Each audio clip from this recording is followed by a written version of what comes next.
Enhance respect. It is an acronym for that.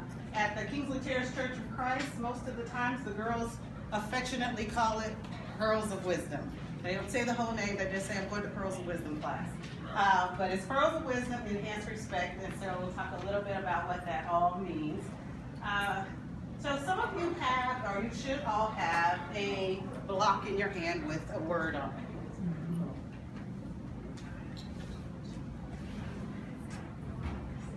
So I would like for you to think about the word that you have. And you need a block, sure. Who needs a block?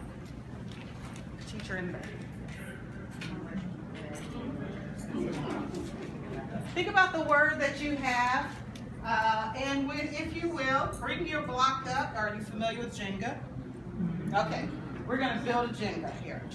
So, think about the word that you have. If you will, bring your block up and set it on top of the foundation that's already here. As you come, please tell everyone what your word is. Just say it loudly. You don't have to answer the question right now, but just think about what that word means, and after we finish, we'll think about what these all have in common. So, whoever would like to start. Thank you. You were looking at something. I was. So, you play Jenga? I don't. You don't? Okay, so we're going to push it this way. And turn this. Personal power. Thank you. Personal power.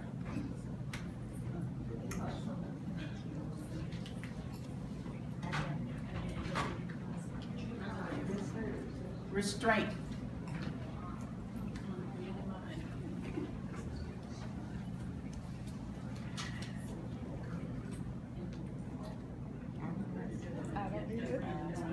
No, I don't need that. I'm gonna put the blocks Mine's with it. responsibility. I can read it. Responsibility.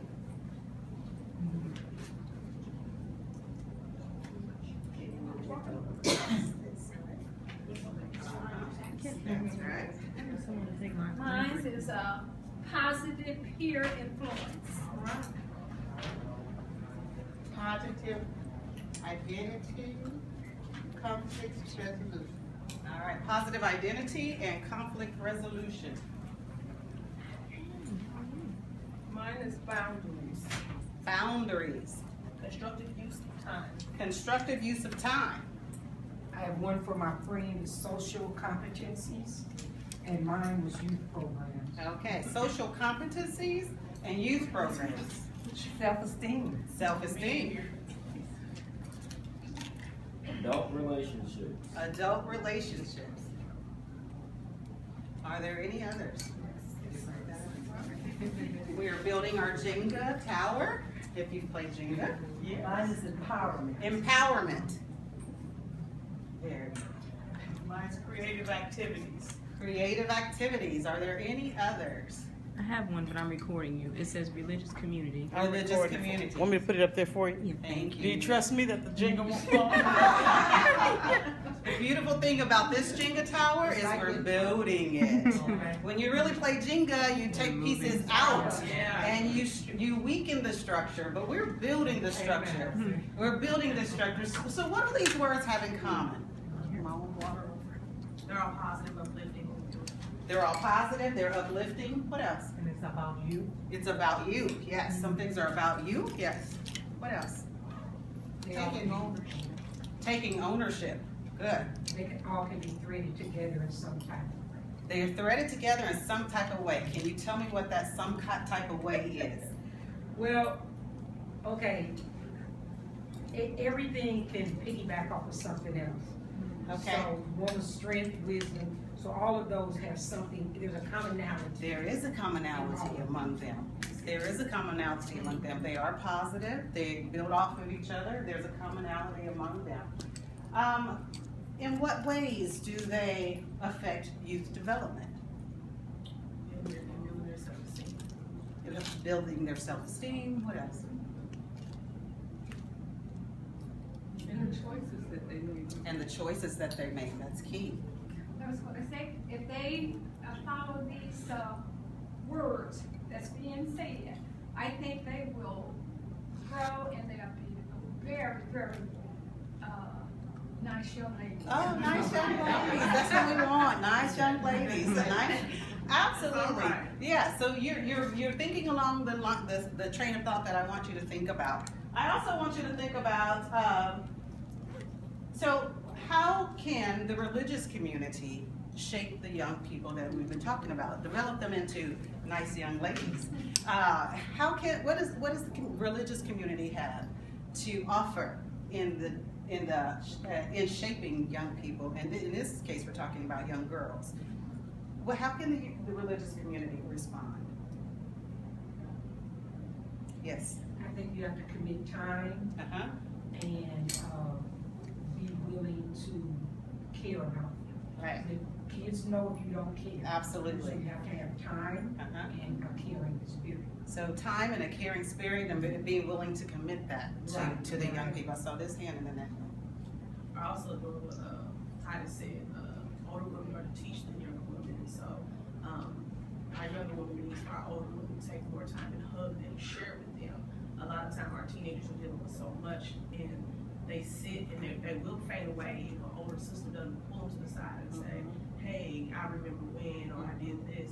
A lot of times the mentor, and I know you guys do a mentor, we did a mentor before in Muncie. We linked the young girls with the older women, and we allowed them to walk hand in hand and call them and check up on them, just do things. And I like what she said, time. We was raised at Fall Creek, and we spelled love, T-I-M-E. Exactly. Exactly. It does take time, and it is a commitment that we have to make. But there is something that the religious community can do. And so think again about what your congregations can do to respond to teens. And then what small thing can you do to make a difference in a young girl's life? What small thing can you do? Yes. Well, as she said, time, if we just show an interest in the young girl, and because they know when you really want to work with them, have their best interest, because we've been there. And if it had not been for an older person or someone that we thought cared for us, where would we be today? So I feel like you have to make sure that you care. Show them that you really care for them. Show them that you really care. Take time, take interest. What does it look like to show someone that you really care? A teenage girl, what does that look like? That's Talk what you're- about. okay. That's right, I'm talking about. To me, what you can do is, you could probably take them, and maybe you just take them shopping, maybe you just take them to a movie, maybe you take them somewhere that they would like to go that's a good influence on them. A lot of teenagers don't have a lot of positive things to ground themselves in, and I think we can take them and take them to places or to do things that would better enhance their lives. Okay, so spending time taking them to the places where they want to go. But what I was gonna say Before I pass you. I think that one of the things that we need to do is we need to be an example. Yes. I can show you things, I can talk to you about things, but if my life that I'm leading is kind of raggedy, you're not really gonna see that over time. Initially, it might look all good, but they're gonna eventually see through all of that, and it's not gonna be any positive results. Okay, so one thing we can do is take time with kids, but then also be an example that they can follow as we spend time with them. Raise your hand. Well, one thing, I have a granddaughter that's 12. She loves to bake cookies. And so sometimes I feel like baking cookies and other times I don't, but she loves to get in there and bake cookies. So we can, work with our young girls at church, teaching them how to bake cookies or make a cake, or if they want to learn how to cook, take the time to try to teach them that. Here again, time, spend the time, take the time. I saw this hand here and then I'll, yeah. I was Yes. just gonna say, don't be so judgmental. Sometimes teens look at us and they think we have never done anything wrong because we got these little heroes on. But if we're not judgmental and they share something with you, don't look at them and say, oh, you wanna do that? Right. I mean, there were times when you thought about you wanted to do it too. Exactly, So, exactly. So not being judgmental. And so when we're showing how much we care, we are spending time with them, we are taking them places that they want to go, and we are not being judgmental when we hear things that are like, whoa, makes your jaw drop or your eyes buck, and you're not being judgmental in that moment because you want them to know that you're a caring person and you're there for them. Your hand? I've taught the teens at our congregation for a while, And one of the most important things I've found is to listen to them. And when you talk with them, not to them. Exactly. That's a wonderful, wonderful piece of information to remember. I mean, I think sometimes as adults, we are so used to instructing. We're so used to telling. And into the church, we're even, borderline preaching, because for the kids, that's what it sounds like to them. And so we don't take the time to listen. Sometimes we don't take the time to take them where they want to go. We have these things in place and places they should go, and we take them, we'll drop them off, we'll spend time doing that, but we don't always listen to hear what's most important to them. So thank you for sharing that. I think it's like that was mine. And I'm also sorry, one I got about the critical. Don't be critical of them if you've never shown them love. You Right. have to be the one who they know you care about them before you can ever correct them on anything. Exactly. I mean, when they know that you love them, then they will listen to you when you have something constructive to say to them. But if you've never said anything to them before, you don't even know their names, they'll look at you like, who is that lady and why is she talking to me? I'm not listening to her. She didn't even know who I am. So it is very important. So spending time getting to know that person, that child as a person, and listening, using their names, calling them by name is very, very important. So when the time comes when you do need to make corrections, then you can. And you certainly, I saw your hand, I'm sorry. Okay. When you show people that you care, the love part, that's the main thing, okay? So when you show people, period, young people, old people, because some older people have gotten where they need somebody, so when you just, a few minutes, a little time, so when you show people that you care, the love, the listening part, and we forget when we were younger, we do all this fussing and whatever, but just listen for a while. You said we do all this fussing. Okay, so just listen for a while, okay? Sometimes young people, all they need to do is tell somebody else because they can't tell mom. Right. So sometimes they need to tell somebody else, okay? And once they get it off the chest and whatever, they feel better. So.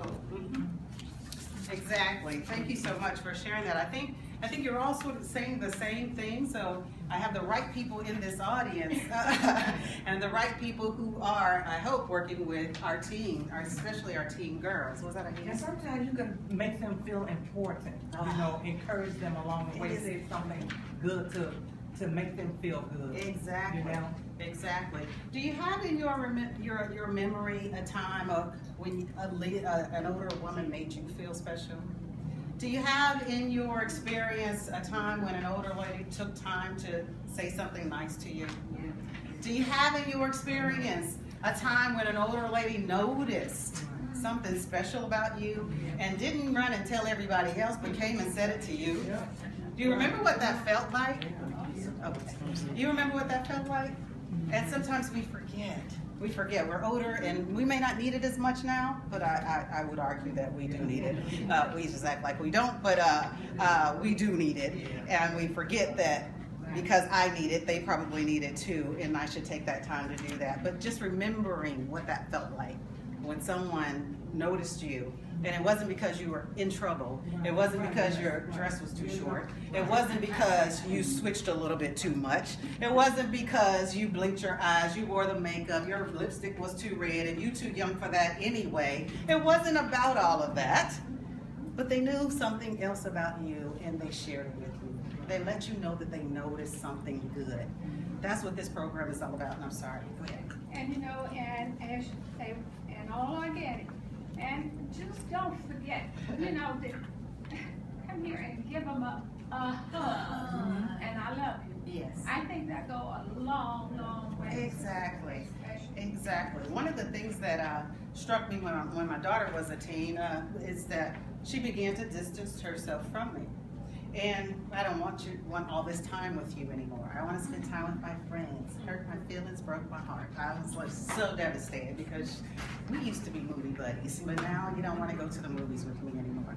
So that distance got a little bit broader, and it almost seemed like she didn't need that hug anymore. She didn't need me to say I love you anymore, but the kids do need it. And even if they're acting like they don't, they really do. And so we know that though. We know that, and because we know that, we act up on that. And don't miss opportunities to share and say, I love you, I notice things about you, and it's good stuff too. And as you mentioned already, when you notice the good stuff and you pay attention to the good stuff, when you notice the skirt is a little too short, when you notice that they have a few too many boyfriends and they're doing things that they shouldn't be doing, or that they stayed on the phone a little bit too late and they got in trouble at home and so now they're grounded or they've lost some of their privileges, you can have that conversation too. You can have that conversation too. So Pearls of Wisdom, Enhanced Respect, was created by teen girls for teen girls. The first teen girl being my daughter, who was a teen at the time, going through all kinds of things. And I have to say that my teen daughter, as a teen, was a good girl. She was a good girl, and especially compared to other girls and other stories that I knew about teen girls. But for me, it was my only girl. And she was a teen, I was a new teen mom, and I'm like, I don't know what the world is happening here, but it's happening, and I can't stop it. And so we bumped heads. We had conflicts with each other, and I didn't know quite how to talk to her at that point. She didn't really want to talk to me at that point. So it did raise some issues for us as mother-daughter, but it also opened the door for this program. And so she, with some of her teen friends, started talking about, first of all, she said to me, it'd be nice if we had something like this where we can talk about our problems. I heard that as talk about my mother, but I'm sure she had other problems besides just me. But that's what she said, if we could just talk about our problems. So she talked to some of the other teen girls. I said, well, you know what, we might be able to do that. Let's work together to do that. And then we sat and we started talking and brainstorming about what that might look like and sound like. She went and talked to some other friends and she says, we would like to talk about relationships. We would like to talk about sex. We would like to talk about school. We would like to talk about careers and jobs. We would like to talk about our self-esteem. That's what we want to talk about. And I said, hey, I got you. I got you. That's right up my alley. I can do that. And so together we began to develop the program. So she created the idea. She and her friends came and said, this is what we want to hear. This is what we want to talk about. And then I said, okay, well, let me start working on it. So created by teens for the teen girls, and they specifically said girls, and I'm glad we're all, oh, this is recorded, I better not say that. But I will say it. One of the things they said as a girl is that there's not enough for the girls in our congregations. That's right. That they do everything for the boys. There's these boys classes, there's the rites of passage for guys, there's at our church, the K-Root class, which is helping guys develop as preachers and helping men develop as teachers. And then the girls said, what about us? There is nothing for us. So not only do we want to talk about these things, they didn't see enough programming, enough ministries in the congregation that says, I'm important too. I'm important too. So we can't miss that. Whether you do this program or anything, the girls need to know that the church is for them too. And that the ministries are for them too. And it's not just when they become a woman, that they enter the women's ministry, that there has to be a girls' ministry that prepares them for the women's ministry. What happens in between time is really devastating for a lot of our girls. We lose them, and they make it back at 30 and 40 when they're wounded and scathed, and they're trying to put their lives back together. And we are the place for that. But I wonder if we can stop it. We can slow this process down. So 8 to 10 sessions is what this program is. And what you have is the outline on the top sheet. I respect is an underlying principle of this particular program. My daughter wanted to talk about relationships. I wanted to talk about respect. Because I was thinking, like, you're not respecting the rules, you're not respecting me, you're not respect. So that's what I wanted to talk about. So I kind of weaved it in there secretly. I didn't tell her we were going to talk about respect, but it's weaved in there all the way through. So it's an underlying principle of the program. It's grounded in biblical and psychological principles. I'll talk about that in a minute. It's also grounded in research, and I'll talk about that in a minute too, and I'll pass some things out that's related to that. Open space is the model that we use, and I'm not sure if you're familiar with open space, but open space is the place where you come in and you open up the space to talk about anything. We call it open space. It was revolutionary for me and my daughter. Because when we couldn't talk about anything else, and I couldn't quite hear her, she wasn't hearing me, and I said, okay, open space. This is open space. In open space, we can talk about those different ideas. In open space, we can talk about the feelings that are different. We can talk about the experiences that are different, even if I won't agree, even if I don't approve. It doesn't matter, because in open space, that's what we do. So it was revolutionary for us, because then she started saying, well, this is what I really think, and this is what I really feel, and this is what I really am experiencing, which I kind of stumbled upon and surprised myself about, oh wow, this is what she's thinking, this is what she's experiencing. So I knew that what we had been talking about was not the total truth. But in open space, I got it. I got it. And that's when I needed to listen and not be judgmental. Listen and not be critical, because that's the rule of open space. So we called it open space. It opened the space for us to have different kinds of conversations. So that's what we do here. And then there's caring, compassionate mentoring from the adult women that work with the program. So Pearls of Wisdom, the psychological principles that it's grounded up in is in positive psychology. And you all kind of mentioned that when you talked about the things that this has in common is that they're positive. They're strengths that build upon each other. And this is a piece of the research that goes along with positive psychology and the developmental assets that kids need in order to develop healthily and to make good, healthy choices. The Search Institute has been doing research for over 50 years over young teenage kids, and the question they've been trying to answer over the past 50 years is, what is it that makes a child successful? And instead of looking at all the children that failed and didn't do well, they looked at the children that are succeeding and are doing well and says, what do they have in common? What is common among all of the kids that we've seen that are doing well, making healthy choices, who are pro-social, meaning they have behaviors that fit with the norm, and instead of behaviors that get them in trouble and break laws. So what is the common theme there? And so what you have from the Search Institute are the 40 developmental assets that they identified as commonalities among teens who are doing well, teens who are productive, teens who are behaving well, making positive choices. You mentioned earlier that some of the things that we talked about, which are the building blocks right here that came right off of that sheet, and that's not everything because some things are still in the bag, the building blocks that help a young person develop into a healthy adult. And so they said, the more assets they have, the more assets, 40 is what we've seen as commonalities among all of the teens that we have observed, researched, and studied. And that's been 4 million children as a matter of fact. The common theme is there, and the more assets they have, the more likely they are to make positive decisions, to make positive choices, to stay out of trouble. Not that they're perfect, but more often they will make positive choices that help them develop into productive adults. So the Search Institute says, here's what we found. This is what you can help to do to help a young person develop so that they're productive as an adult. And can you just imagine what a child might be like if they don't have self-esteem, if they don't have boundaries, if they are not empowered, if they don't love school, if they don't have caring adults around them? Can you just imagine what that adult looks like?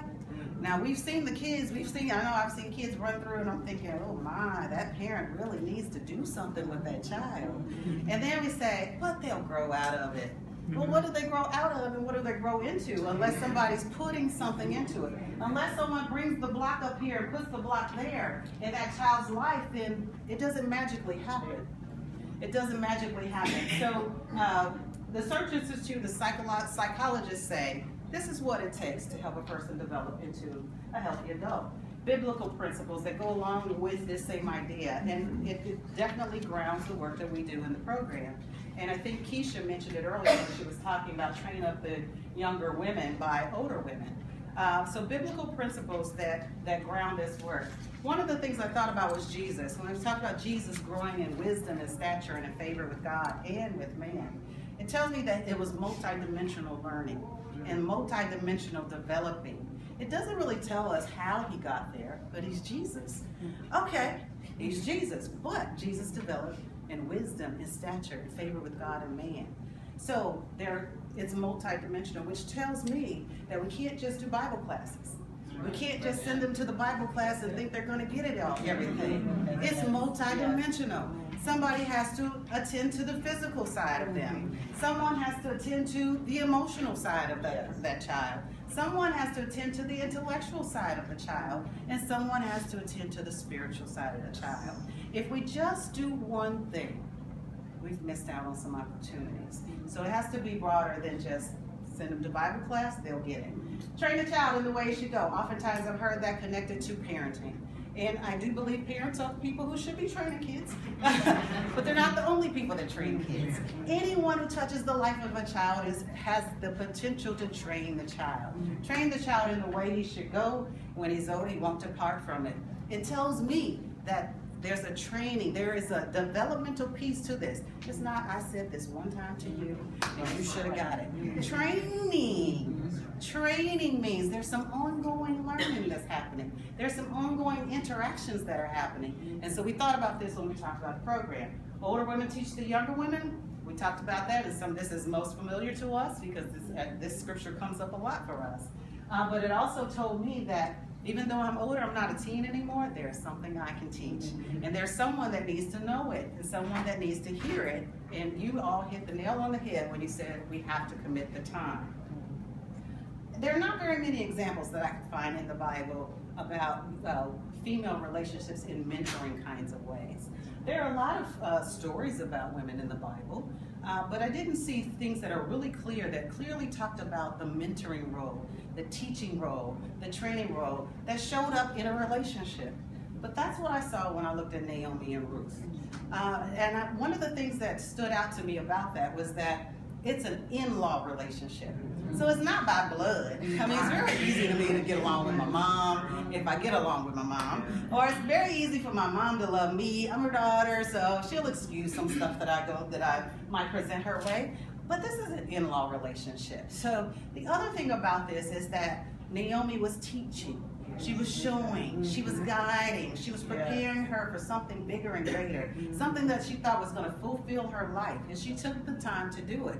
What I pull from that, and what's also embedded in the program, is that you don't have to be blood to do this. You don't have to be blood to do this. You just need to be interested. You need to be interested and willing to take the time to actually do it. So part of what we've talked about then is just, we've set some topics up based on what the girls said they wanted to know. If you look at the first letter of all of the topics, it spells I respect. Because respect is a theme that runs through it. So it's ordered in a way that spells out I respect, because respect is a piece of this particular program. One of the pledge that the girls say after every session is, from this day forward, I pledge to make healthy choices that show I respect God, myself, and others. It doesn't matter what topic we're talking about. Respect is an underlying thing. Respecting God, myself, and others. And so we talk about respect without them knowing I'm talking about respect. We talk about God without them really knowing we're talking about God. We talk about a lot of things, but we don't always bring out scripture because it's not a Bible class. They go to Sunday school.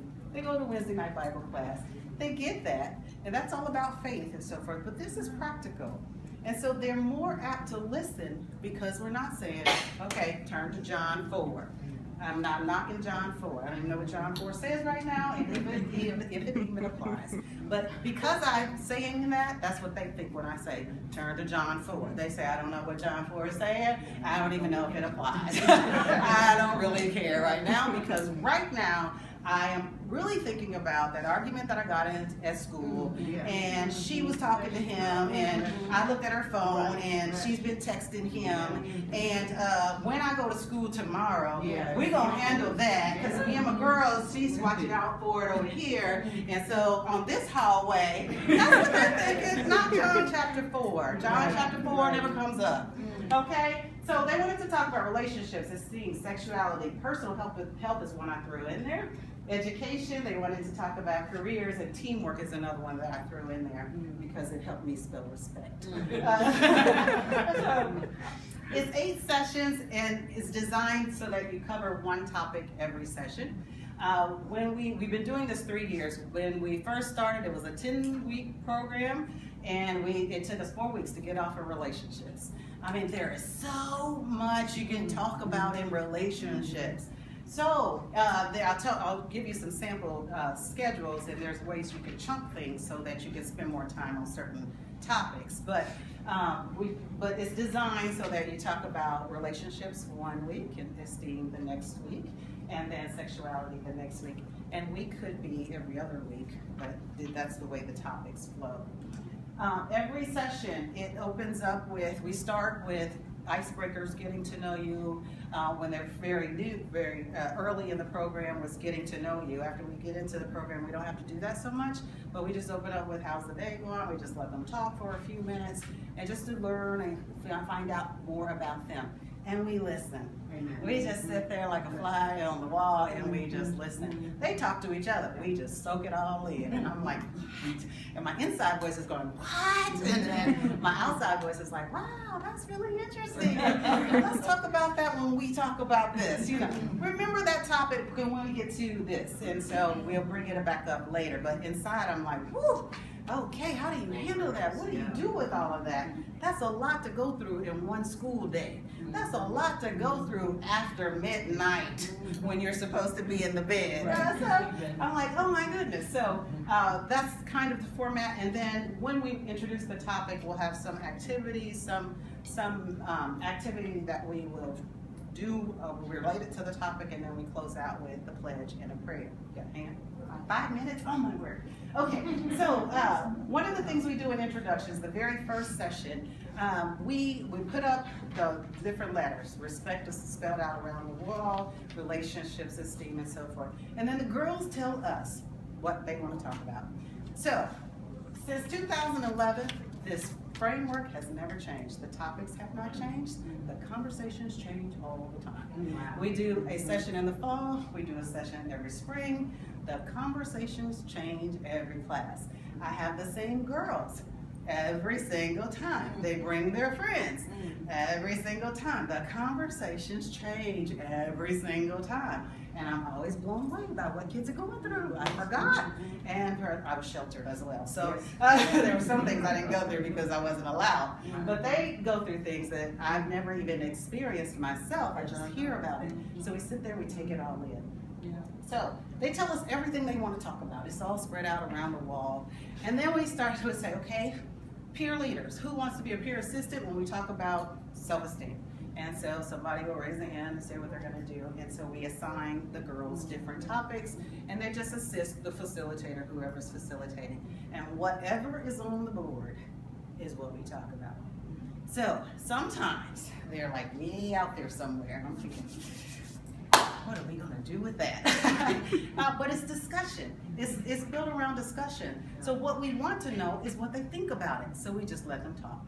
We let them talk, they get it out, they talk with each other, they share, they share. And then somewhere in the middle, then we start to facilitate, and then we bring out principles where we're correcting some thoughts that maybe they had about certain things, or we're sharing other principles that they can think about that maybe they hadn't thought about before. And then we start to shape some of the thought. We don't tell them it's wrong unless it is absolutely wrong. We don't tell them that it's bad. I mean, we don't even talk about things that are bad. It just is what it is. And it's open space, and you can talk about it. And so we may have a difference of opinion, and that's perfectly okay, even if it's different than what the Bible says. So what we do is we say, in our faith, we believe this. We believe that. And then we talk about what the Bible might say. So we do share what the Bible says, but we don't necessarily bring out the Bible and say, let's have a study on that topic. We don't go there because it runs the kids away. They just want to talk about the topic. They don't really want to know just yet what the Bible says. Now, some of the same girls I said are coming back. They've been with us 3 years now, and so now the conversations have changed a little bit. And so they are talking about, I remember Brother Hubbard said, and then they say, hey, he was talking about what happens after death. And so we start talking about what Brother Hubbard said in his sermon, and they invite their friends to class, and they invite their friends to church. And so that over time is how we measure that this is going well. So that's the layout, that's the framework. And again, we don't talk anything about what's bad, what's wrong, or anything unless it directly conflicts with the scripture. And then we tell them, but we tell them in the sense of our faith says this. This is what we believe. And then we go from there, and we let them leave it open to say, your faith might be different. Your opinion might be different. Your family's faith might be different. Your experience might be different. But this is what we believe. At Church of Christ, this is what we believe. Here at Kingsland Terrace, this is how we do it. And we leave it at that and let them grapple with that. All right, so the program samples, I just told you this is week by week. This is how it looks. There's a lead facilitator, there's an assistant, and if you're lucky, you might have a third adult in that class. We do right now. And then that person kind of assists, and then we always try to pick out a student who can, participant who can build that person's leadership skills by assisting us as well. I told you earlier that there are ways that you can chunk some of the topics. If you're chunking topics, relationship, esteem, and sexuality go together very well. You can put those together and spread those out over a few weeks. They overlap and are interwoven in ways where you can have good conversations about sexuality and still talk about relationships. You can talk about esteem and talk about sexuality. You can talk about relationship and talk about sexuality. So they overlap and they chunk really well if you're trying to do, if timing is something you're trying to work with. The last three chunk well. Education, careers, and teamwork will go together well. So if, again, you're running out of time, which is what we used to do all the time, we get so caught up on our relationships, we forget all about it. We had 6 other topics to talk about, and then 3 weeks to do it. So we would chunk education, careers, and teamwork and just talk about it depending on the ages of the girls. They may be at an age where they can work. Many times they're not, or they're in school is the most pressing topic when we get to that particular area. Teamwork is generally a new concept for them. They've worked on teams before, but how do you work on a team? How are you a good team member? It tends to be something new, something that they're less familiar with about, and so we do talk about that. We always have a closing ceremony, and it can look however you want it to look. The girls do create their own program. They plan a meal and invite people that they want to invite, and we just share what they share what they've learned over the 8-week period, and then my time is up, and then then it's all said and done. And then in the next season we do it again. I just want to make sure that before I leave, I want to tell you what part of the success is the facilitators, not just because it's me. Because I have 2 other facilitators that work with me. But part of what makes it a success, given that we don't have a set, strict curriculum, the framework works. But it's the facilitators. Having people in there that first of all likes kids. Amen. Okay, deliver me. Okay, deliver me. I'm really tired. Of just a warm body in a chair because you got 3 kids and you had nothing else to do with them. You found sister so-and-so walking through, she said, okay, I'll sit with them, and that's what happened. That's not teaching, that's not training, it's not mentoring, it's just a warm body in a room with 3 kids. So like the kids, if you don't like teenagers, and some teenagers are not likable, if you don't like teenagers, this might not be the work for you, but if you like kids, it'll work out well. The group facilitation is something to work on as well, because you're not teaching. You're not standing up in front of a class teaching, delivering information. You're facilitating conversation. You're getting people to talk. And oftentimes it's the easiest job I can have is just to get them to talk and I just listen. But what we also need to do is take what we've learned and then reframe it for them, make a lesson. So we always have take-home points. We always have the message regarding that particular topic. You have to be appropriately transparent. Kids, I think you all mentioned it earlier, they know when we're real, they know when we're not. They know when we have halos over our heads and they just really just believe you probably have never been just that good. And they won't say it to you, but that's what they think. And so then they don't listen to you because they're like, I don't even know what she's talking about. She acts like she's never done anything wrong. She doesn't understand me is how it communicates. So you do have to be transparent. It's not my time. It's not my show. It's not my time to come and tell everything I've ever done in this area. But if they ask me, I need to be able to tell them. And so this person has to be comfortable with difficult and uncomfortable conversations. So when they ask about relationships, whatever question I ask, I have to be willing to answer. And so sometimes they do come right back at us and they say, well, what about you? What about you, Sister Yvonne? What about you? And I'm thinking, okay, what about you? Oh man, I was hoping to pass that. So then some of the ones I anticipate I haven't gotten yet. So I just cross my fingers and say, when it happens, I hope I'm ready. Okay, here we come. And so share the power is the other piece that needs to happen. You're sharing the power with other facilitators, and you're sharing the power with your kids. We are empowering kids to think. We're empowering kids and giving them permission to feel what they feel. And that we are just facilitating that process so that they, 5 minutes? Oh, I have 5 minutes. Hey, I got 5 minutes. So we're facilitating that process. And that takes skill and practice. Not everybody's there with that, but that is where it works well when you have people who can do that. I see a hand and hopefully a question or something, and I'll try to answer it. I would like to know the age level you think should be able to teach the teens. Ooh, age level. I don't think it's an age issue. I think it's an openness.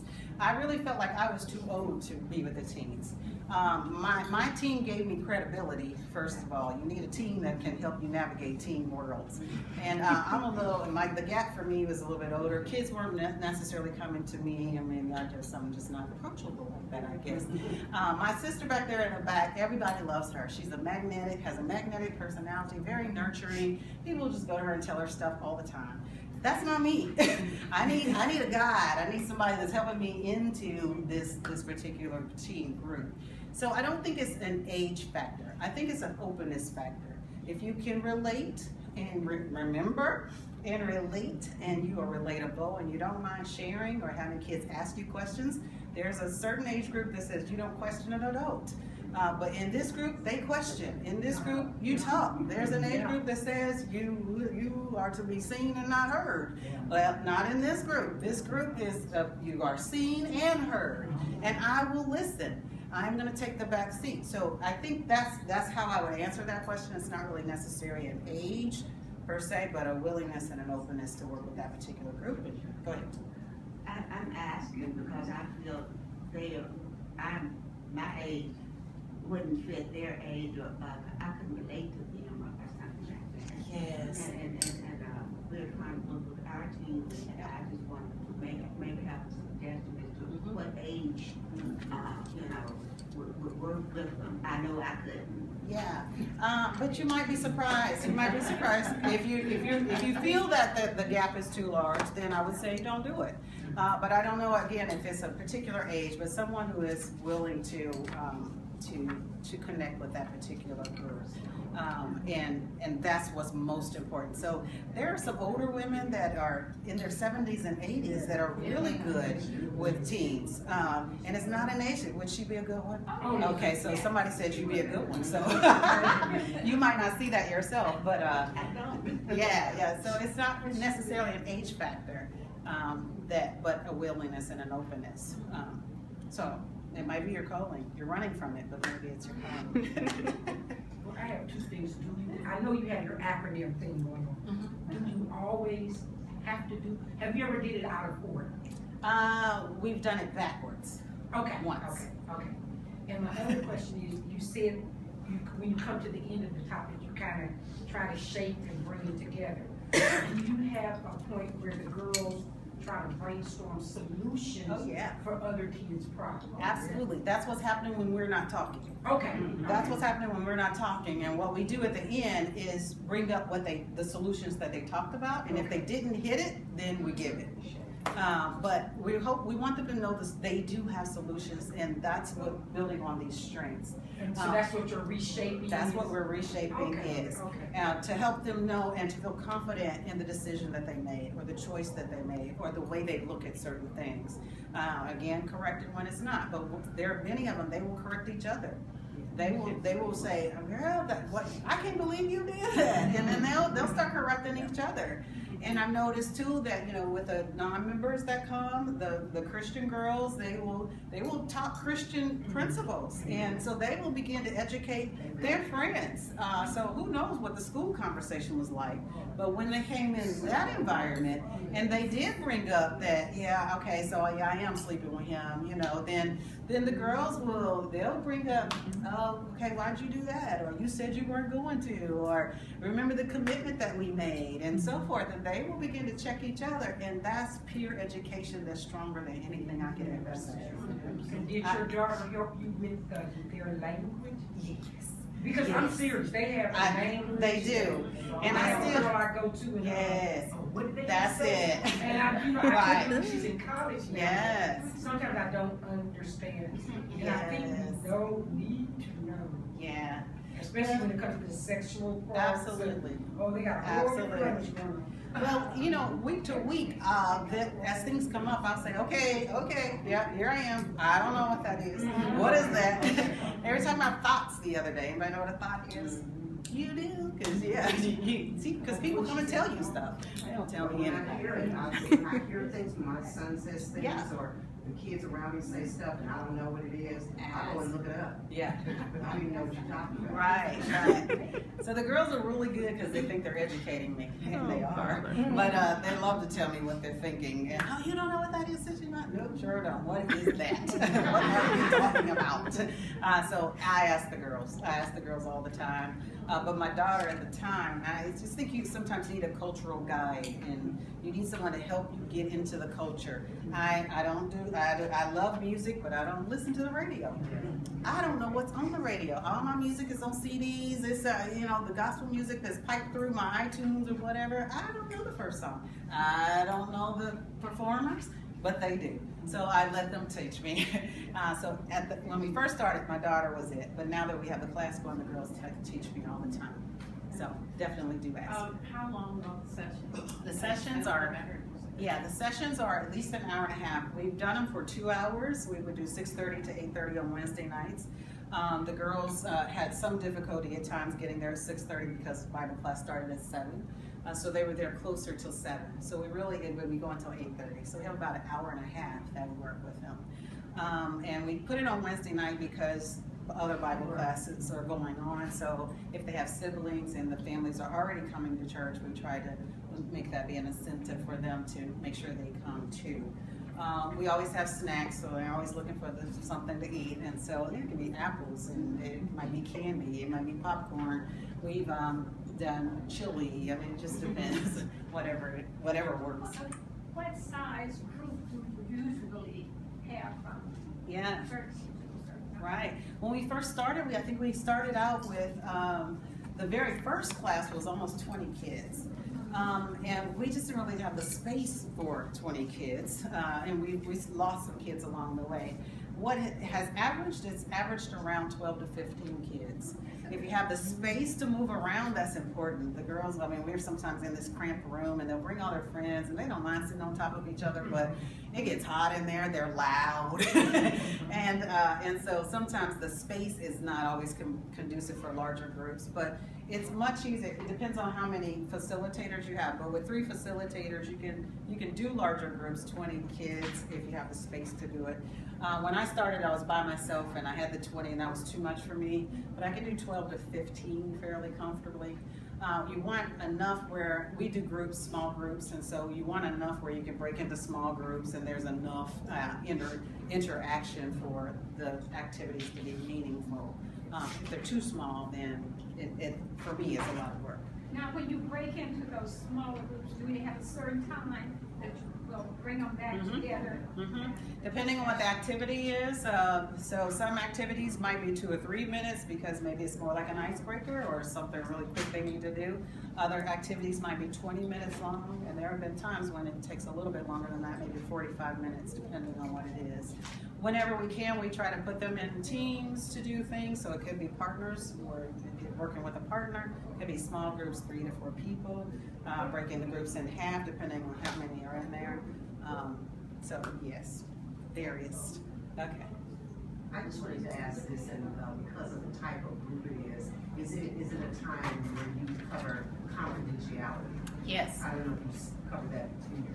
Yes, we do that at the very beginning. So I tell them we can talk about anything and everything, anything and everything, anything and everything. But I'm a social worker by training. And so I'm a social worker by training. There's certain things that I have to report. If you're gonna hurt yourself or hurt somebody else, I have to report those things. And so we can talk about it all, and I do wanna help you if you're in situations, but do realize when you bring it up, if you bring it up, even if it's just for fun, I have to respond to that. So we do talk about those things. I've talked to the parents, girls that are in the class, and we talk about what happens, and we talk about in the class, stays in the class. And so I don't even go back to parents. I said, talk to your daughter, she'll tell you. If she tells you, you know. If she doesn't tell you, then sorry, that's just what this is designed to do.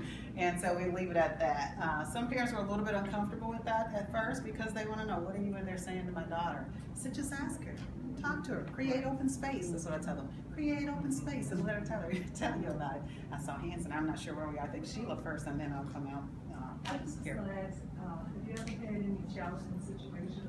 I know you just talked about confidentiality, but like maybe in self-esteem, because at that age, especially with boy relationships, if a boy says they don't like on somebody, because we've had 2 suicides, and has that ever come up where somebody needed to have your expertise?